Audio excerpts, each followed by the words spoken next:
আসসালামু আলাইকুম সুপ্রিয় দর্শক, কেমন আছেন সবাই? আজকে চলে আসলাম আপনার মঙ্গলায়নের সম্পর্কে আরেকটি বিষয় নিয়ে। তো কাজের বিষয় কিন্তু আপনার অনেক ধরনের আমাদের কমেন্ট করছে, ভাই কাজটা কেমন, কি ধরনের কাজ, কেমন কাজ হবে, এই ক্ষেত্রে আমাদের কিন্তু অনেক রকমের কথা বলে থাকছে। তো এই বিষয় নিয়ে আমি আজকে কথা বলবো। কাজের ক্লিয়ার সম্পর্কে সব রকমের তথ্য আমি আজকে দেবো। তো আমাদের চ্যানেলে যারা নতুন আসছেন অবশ্যই চ্যানেলটি সাবস্ক্রাইব করে রাখবেন এবং বেল আইকনটি বাজিয়ে রাখবেন।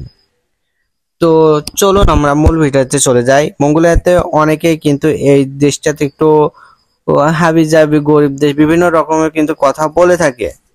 আপনার হচ্ছে মঙ্গোলিয়া কিন্তু অনেক উন্নত মানের একটি দেশ, আর মঙ্গোলিয়াতে লোক সংখ্যা অনেক কম, কারণ ওখানে কর্মী সংকট অনেক আছে, কারণ বাংলাদেশ থেকে সরাসরি ওখানে কর্মী এক্সচেঞ্জের কন্ট্রাক্ট যে সেখানে রয়েছে সেখানে কিন্তু নাই।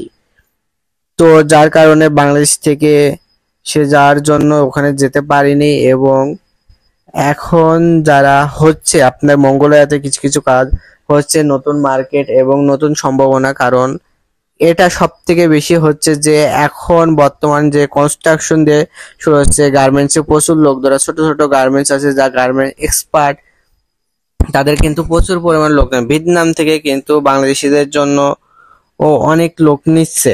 কারণ আশা করি বুঝতে পারছেন যে আশা করি এবার মঙ্গোলিয়াতে প্রচুর পরিমাণে কাজ হবে। এই কাজগুলো মূলত মঙ্গোলিয়াতে টোটাল কোন কোন ক্যাটাগরির আপনার ডিউটি রয়েছে, ডিউটি কত ঘন্টা, ওভার টাইম আছে কিনা, থাকা যাওয়া কে দিবে, রান্না করা, এসব বিভিন্ন ধরনের, কেমন টাইম লাগতে পারে, কেমন ভিসা প্রসেসিং হয়, ম্যান পাওয়ার হবে কিনা, এই সব বিষয় নিয়ে আপনার মঙ্গোলিয়া নিয়ে কিছু আজকে কথা বলবো। তো অবশ্যই ভিডিওটি স্কিপ না করে সম্পূর্ণ ভিডিওটি দেখার চেষ্টা করবেন। তো মঙ্গোলিয়ার ভিসা কোম্পানি হয় কিনা? হ্যাঁ, সরাসরি হয়ে থাকে যদি কোম্পানির বা হয়ে থাকে, কারণ মূলত ওখানে বাঙালি বেশি নাই, কারণ এখানে ধ্বংসও হয় নাই। তো বুঝতে পারছেন বেশিরভাগ ক্ষেত্রে যে বাংলাদেশিরা একটা দেশে যায়, সেখানে যে কোম্পানি খোলে, আপনার কোন রকম এজেন্সি খোলে, আপনার বিভিন্ন সাপ্লাই করে মঙ্গোলিয়াতে লোক নিয়ে যায়, কিন্তু মঙ্গোলিয়াতে এক্ষেত্রে হয় নাই। আদৌ সেটা হবে কিনা সেটা বলতে পারছি না, তো এখন পর্যন্ত হয় না, এটা বাস্তব। তো মঙ্গোলিয়াতে কাজ, কনস্ট্রাকশন এবং গার্মেন্টস, এই দুইটা কাজ কিন্তু প্রচুর।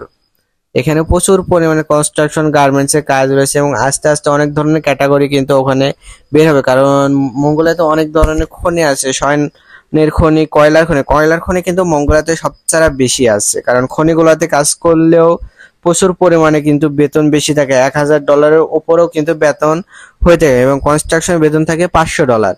যারা কাজ জানেন তাদের আরো বেশি হয়, যারা জানেন না তাদের একটু কম হয়ে থাকে। এবং বেশ কিছু ভিডিওতে আমি দেখছি যে ট্যাক্সের যে বিষয়টা আছে, মঙ্গোলিয়াতে ওয়ার্ক পারমিটে কিন্তু প্রচুর পরিমাণে ট্যাক্স আসে, যে ট্যাক্সটা কিন্তু আপনাকে যে কোম্পানি যাবে সেই কোম্পানি কিন্তু বহন করবে। যে কন্ট্রাক্ট পেপারটা আছে সেই কন্ট্রাক্ট পেপারে এইগুলো কিন্তু উল্লেখ করা আছে, কন্ট্রাক্ট পেপারে যে উল্লেখ করা আছে আপনার ট্যাক্সটা কে প্রদান করবে। যদি আপনার কোম্পানি বহন করে তাহলে কিন্তু আপনার বেতনটা একটু কম হয়, যদি ওইটা আপনার নিজে বহন করা লাগে তাহলে কিন্তু 1000-এর উপরেও আপনার বেতন হয়ে থাকে। তো বুঝতে পারছেন এই হচ্ছে আপনাদের ব্যাপার। তো মঙ্গোলিয়াতে বেসিক্যালি স্যালারি আপনার চায়না, কারণ রাশিয়ানের মতোই এখানে রাশিয়ান এই টাইপের স্যালারি কিন্তু আপনার দিয়ে থাকে, যার কারণে মঙ্গোলিয়া একটি ভালো একটি কাজের জায়গা আমাদের জন্য হতে পারে। আর মূলত আপনার 20-30 হাজার টাকা, 25,000 টাকা, 50,000 টাকা পর্যন্ত কিন্তু আমরা দুবাই যে থাকে, আপনার অনেক পরিমাণে টাকা কিন্তু ওখানে লাগে। সেই তুলনায় কিন্তু মঙ্গোলিয়াতে স্যালারিও বেশি এবং খরচটাও কম। তো অবশ্যই আপনারা চিন্তা ভাবনা করে মঙ্গোলিয়াতে যেতে পারেন, কারণ মঙ্গোলিয়াতে কাজের আশা করি অভাব নেই, কারণ বাংলাদেশি অনেক ওখানে কম, ওদের শ্রমিক অনেক কম, সেই কারণে কিন্তু মঙ্গোলিয়াতে কাজের চাহিদাটা খুবই বেশি, এই জন্য শ্রমিকের চাহিদাটাও অনেক বেশি। তাহলে আপনারা চিন্তা ভাবনা না করে আপনার ভালো এজেন্সির কাছে কাগজপত্র জমা দেন এবং মঙ্গোলিয়াতে যাওয়ার জন্য প্রস্তুতি নেন। তো এখানে আর ভিডিওটি শেষ করছি। আমাদের চ্যানেল যারা নতুন আসেন অবশ্যই চ্যানেলটি সাবস্ক্রাইব করে রাখবেন এবং বেল আইকনটি বাজিয়ে রাখবেন। আল্লাহ হাফেজ।